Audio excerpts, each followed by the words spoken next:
J'ai toujours été bercée dans les fleurs parce que j'ai une maman qui était passionnée de jardin.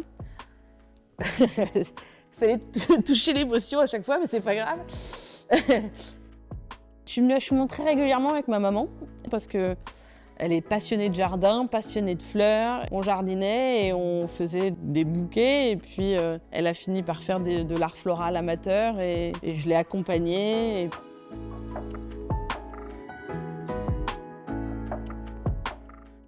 En fait, quand j'avais une douzaine d'années, en fait, j'ai commencé par faire de l'art floral amateur.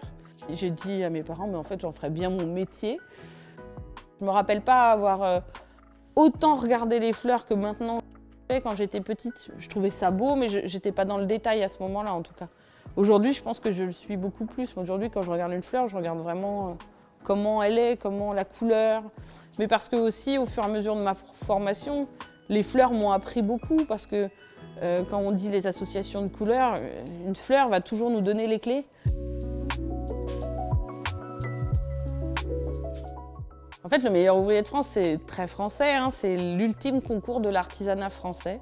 Je pense que d'avoir eu un professeur qui était meilleur ouvrier de France et qui a su nous faire rêver par ses concours, par ce dépassement de soi, par le côté faire des compétitions en art floral, c'est aussi toujours rechercher.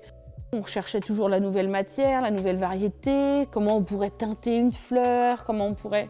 Et je pense qu'en fait, c'est ça qui, petit à petit, on chemine vers de la créativité et qui nous emmène à aussi étudier le monde de l'art, les tendances artistiques. Enfin, on s'inspire beaucoup de choses en fait qui ont été déjà faites. Hein. Enfin, on n'invente pas grand-chose, on réinterprète à nos façons.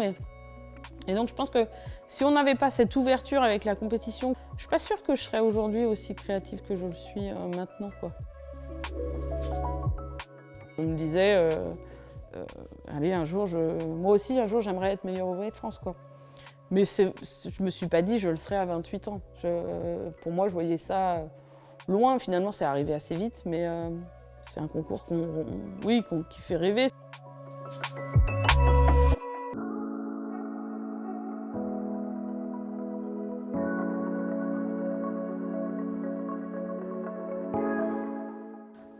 Quand on voit ce qu'on a fait cette année à Chaumont, la créativité, elle est venue de ces akènes de salsifis qu'on connaissait.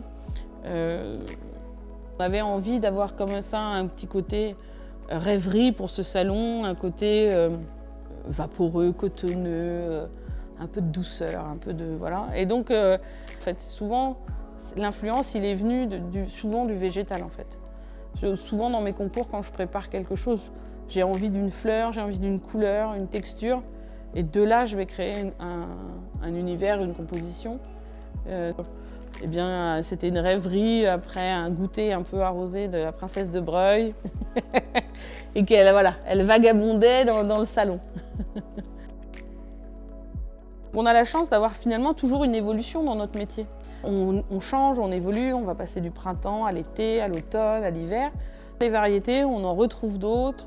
Elles reviennent parce qu'il y a un effet de mode et ça permet vraiment d'être... c'est super bien en fait. Enfin, pour nous, c'est le top, quoi.